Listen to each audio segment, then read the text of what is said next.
What's up, guys? It's Kai here, and today I'm going to be showing you guys my predictions for the MUT 17 ratings. Today I'm going to be doing the NFC East. The main reason I decided to do this was because I saw What the Moose isn't doing this anymore. So, yeah, here we go. For this, I have For Sure, In Between, and then Now Golds. So for sure for the Cowboys is Des Bryant. He'll drop an overall because of his injury. Travis Frederick, he stays there because you can't really grade offensive linemen that well. Tyron Smith goes up by one. I think he had a really good season this year. Zach Martin stays there because he had like a mediocre season, not as good as his rookie season, but still pretty good. Jason Witten drops 2 overalls because he's getting really old, and he had a down year this year. So for question marks, I got Sean Lee. He had a really good year bouncing back from his injury.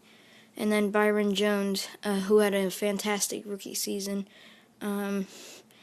It's a far stretch from 80 to 85, but I think it depends on whether there's a Cowboys fan with EA or not. So yeah, Now Golds is Tony Romo. He's probably going to be either 84 Gold or 85 Elite, but he had another injury-plagued season, and even when he did play, he did really bad. So for the Eagles, for sure, just 2. Jason Peters is dropping 2 overalls because he was hurt last year.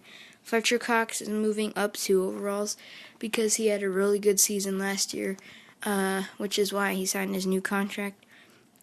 Question marks are Zach Ertz, who also had a pretty good year, and he was an 83 overall. Lane Johnson, who again had a pretty good year. He was an 84 overall.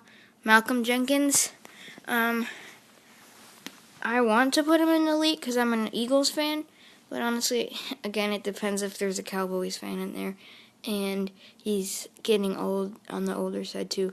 Michael Kendricks, he had a pretty good season, I think, high 90, 100 tackle season.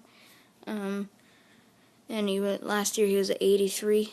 Jason Kelsey, I think he had an okay season. He might stay at like 83 or maybe move up or drop down one. So yeah, for the Giants, I got Odell. I think he might drop overalls.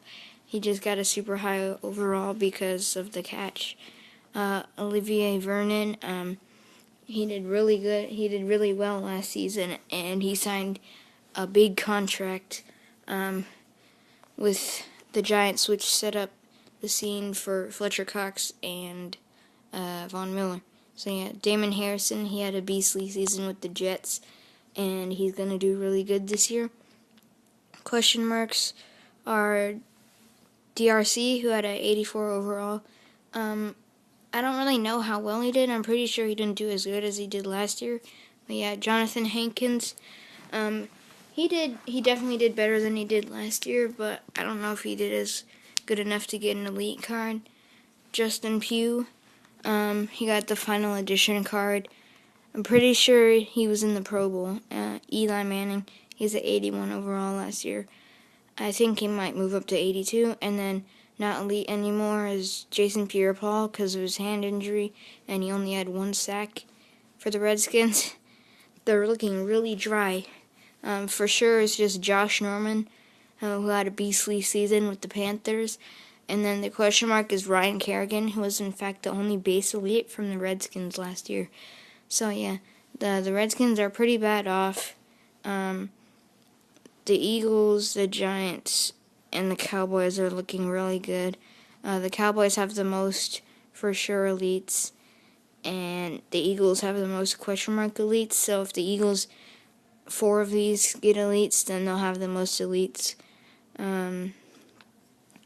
So yeah, thank you guys for watching this. This has been my NFC East predictions for MUT 17,